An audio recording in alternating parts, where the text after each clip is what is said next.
No, you guys talked about it. I said we wouldn't have to. So, and we didn't, as you could tell. I kept saying I think it would be better now because we have both of those actions, and you could see it early. They ran on the gas. Our guys ran on the gas quick. That pace was a little too fast almost. I loved it, but you know, when you play like that, a lot of good things happen. How did Chris look for you out there? He looked great. You know, he ran into some people, which were good. Obviously his passing he does what he does. You know, he had some fumbles a little bit. I think that's something at the point guard spot when you miss games, just the speed.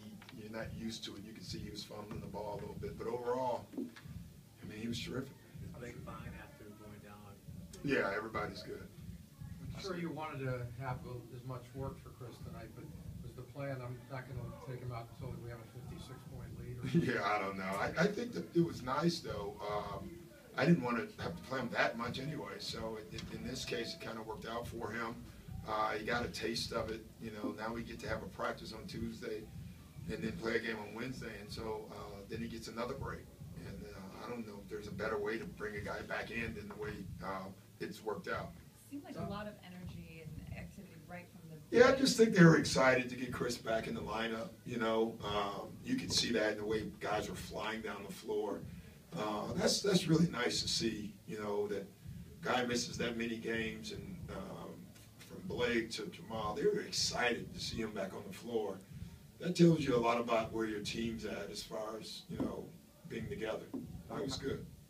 How realistic an assessment is this? I mean, kind of well, I don't think we. What are we assessing? I don't know what we're assessing. We're assessing what? The offense, for example. Our offense efficiency was pretty good before, so I'll let you do all the assessing. I'm not that concerned by it. It was good to see. How much was it you guys or them as far as shooting close to 60% most of the game? It was probably tonight a combination. They're a young team, and they've been up and down and struggling, and then the way we jumped on them, it's tough.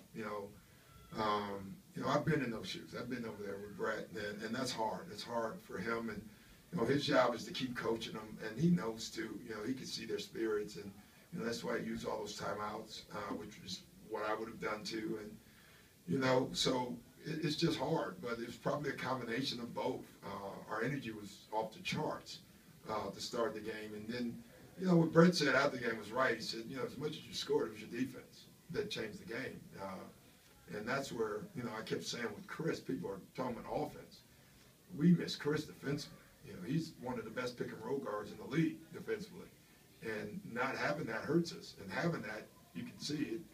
I think they're 1 for like 25 at one point on pick and rolls. And Chris has when the guard can get over the pick and the bigs can get back, and then you can defend the line, and everything falls into place. And I thought that's where tonight it showed for me. The offense was a byproduct of the defense. When a game gets out of hand like this, people kind of pay to watch Blake and DeAndre and guys like Chris play. Does that ever come into play? No. Substitute? No, my job is to win games and keep our guys healthy. And Clipper fans would rather them sit so we can keep them healthy. Now the Laker fans that are in the crowd, I don't know. No, I don't know. I'm joking, but no, your job is to just keep people on the floor and get them out when you think it's the right time. When you're up 50, I haven't been up that a lot, so there's no I have a playbook.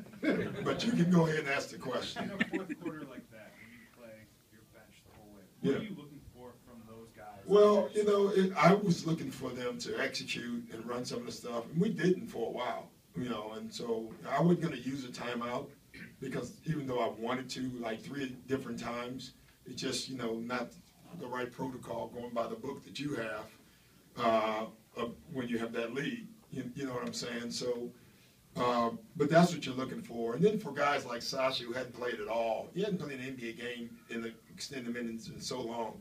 I mean, he was going so fast. And that's good for him. Just get it out of him, because you may need him the next game, where now he's played some NBA games. So I thought that was important. And every time Reggie gets on the floor, it's important. I think he's going to be a really good player for us. as you guys, you've kind of tightened the rotation up here, partly out of necessity. But can some of those guys who played, whether it's Antoine or Reggie or even Sasha, still help you down the road? Yeah, everybody on your team can help you. You know, you don't know when or where. That's why you have them all. You don't know. I mean, you just never know. In a playoff game, somebody gets hurt, somebody's struggling. That's why everybody practices, and everybody has to be ready. Speaking of practice, how does this week set up for you? Is it sort of a blessing that, like, now you can finally get into some routine of practice? Well, we really can't. It's one day. Like tomorrow we're taking off, and then we practice Tuesday, then we play Wednesday, then it's All-Star break. So we have more days off, you know. But I like the days off for everybody, you know. But it is nice.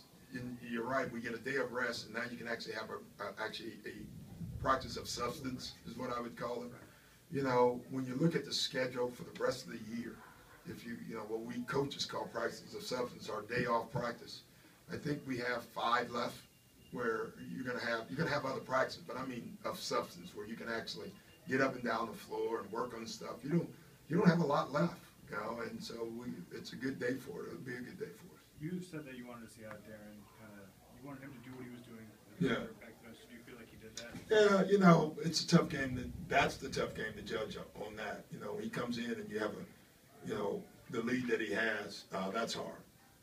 That bounce pass off the glass in your playbook, and No, what's the biggest lead you're allowing these guys to have when they can try that? you know, I don't have that in my book either for that. I think our guys are trying in a 1-point game. That's the problem. You know, that's who they are, and I don't want to take the joy away as long as there's no turnovers with it. Did you feel like tonight was maybe the first game that the road trip had finally been over?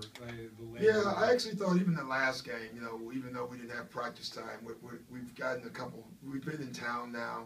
I told our coaches I thought last game was the first game I saw, like, we were starting to get some energy back from that trip. That trip took a lot out of us. And I actually don't know if the trip took a lot out of us, but flying back, playing that game, and then flying to Golden State, that was murder. I mean, that's as hard of a stretch that I think I've ever been on. And, you know, so I thought that took a lot out of us. All right, guys, get out of here.